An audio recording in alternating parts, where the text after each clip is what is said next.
नमः शिवाय। हर हर महादेव शंभू।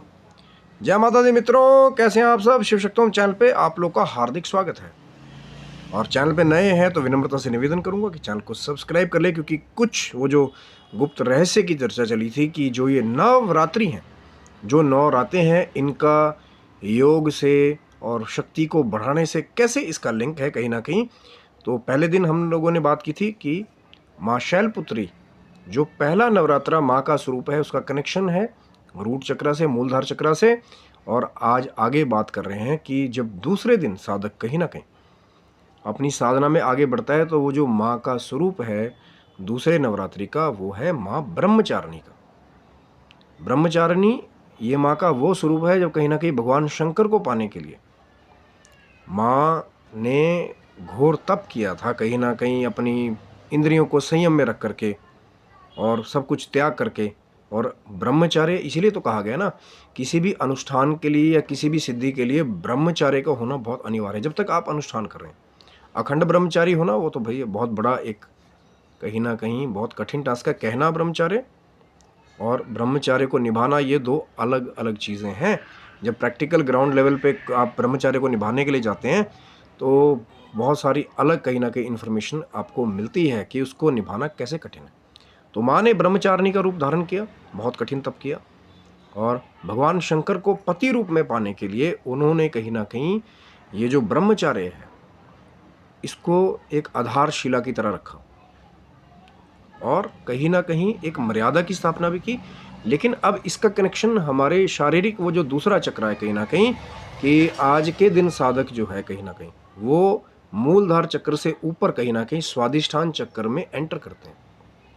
तो माँ ब्रह्मचारिणी कहीं ना कहीं वो जो स्वादिष्ठान चक्र है, ये क्यों ज़रूरी है, क्योंकि कहीं ना कहीं ये जो स्वादिष्ठान चक्र है, ये हमारी सेक्सुअलिटी, हमारी फर्टिलिटी, इस चीज़ को भी रिप्रेजेंट करता है। तो कई बार जब स्थितियाँ बिगड़ जाती हैं चक्रा की, यहाँ पे बैलेंस नहीं होता, तो ये चीज़ें भी खराब हो जाती हैं। और ये क्रिएटिविटी का भी चक्र है एक तरह से, क्योंकि कहीं ना कहीं जो हमारा जेनिटल वाला पार्ट है और जो नेवल है, उसके बीच में इसकी प्लेसमेंट होती है। तो थोड़ा सा सेक्सुअल जो एक इसका एक सिग्निफिकेंस है कहीं ना कहीं। लेकिन जब ये बैलेंस रहता है चक्रा, माँ की कृपा हो जाएगी, तो हो सकता है वो जो एनर्जी है कहीं ना कहीं जो ऊपर जा करके फिर यहीं से अपने आप को कहीं ना कहीं अपना रूप बदल लेती है, और अलग अलग चक्रास पे जाते जाते उसका रूप बदलता हो जाता है। कि वो जो सेक्सुअल एनर्जी है कहीं ना कहीं, जो बहुत सारे लोग या यंगस्टर्स जिसके बारे में नॉलेज ना होने की वजह से कई बार परेशान रहते हैं, तो योगा में उसको एक एनर्जी का एक स्रोत भी कहा गया है। लेकिन उसको कैसे ऊपर तक लेके जाना है, उदरगामी कैसे बनाना है शक्ति को, यही तो रहस्य है कहीं ना कहीं। तो जब माँ ब्रह्मचारिणी की कृपा हो जाती है, तो सबसे पहले ब्रह्मचार्य का जब उदय हो जाएगा, तब आगे के चक्रों की यात्रा कहीं ना कहीं होती है। क्योंकि अगर भोग विलास में ज़्यादा वहीं लिप्त रहेंगे, माया में फंसे रहेंगे, तो ऊपर के चक्रों का वो जो रहस्य है वो नहीं जल्दी मिलेगा, वो माँ ब्रह्मचारिणी की कृपा से ही मिलेगा।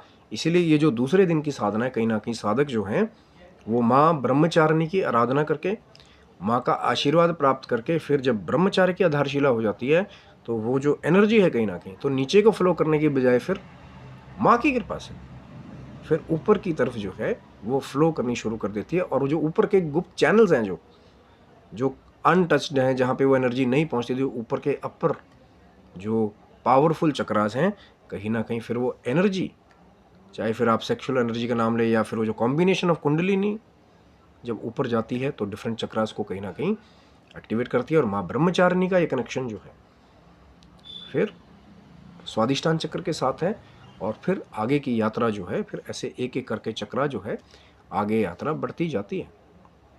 क्योंकि मैंने पहले भी कहा था कि बहुत सारे लोग हैं नवरात्रि में आ रहे हैं, खा रहे हैं, पी रहे हैं, कोई डांडिया खेल रहा है, कोई कॉन्सर्ट में जा रहा है, लेकिन जो असली रहस्य जानते हैं उस चीज़ का, वो इस चीज़ को मिस आउट नहीं करते। ये शक्ति को बढ़ाने वाले दिन हैं, ये चक्रास को जागृत करने वाले दिन भी हैं। लेकिन ज्ञान बहुत ज़रूरी है कि कैसे क्रिया कितने लेवल पे करनी है। हमने तो सिर्फ एक रहस्यपूर्ण चर्चा करने की बात की है कि क्या कनेक्शन है माँ ब्रह्मचारिणी का हमारे स्वादिष्टान चक्र से। ये साधना का एक पार्ट है, लेकिन कैसे करना नहीं करना, तो इसके लिए ज्ञान होना बहुत ज़रूरी है। क्योंकि ये कुछ ऐसा है कि अनलिमिटेड पावर है, चक्रों के भी कई बार वेग जब एकदम खुलते हैं तो कई बार उनको कंट्रोल करना मुश्किल होता है, इसीलिए नॉलेज होना बहुत ज़रूरी है। और जब नॉलेज हो जाए, भगवान शिव की माँ जगदम्बा की कृपा हो जाएगी, तो फिर कहीं ना कहीं वो जो पावर से भरे हुए चक्र हैं कहीं ना कहीं वो आपकी बॉडी में जो है पावर के स्रोत को खोलेंगे भी और बैलेंस भी रहेंगे। तो आशा करता हूँ वीडियो आपको अच्छा लगा होगा। आप स्वस्थ रहने में भगवान शिव की माँ जगदम्बा की कृपा आपके ऊपर बनी रहे। तब तक के लिए हर हर महादेव शंभू। जय माता दी मित्रों आप सबको।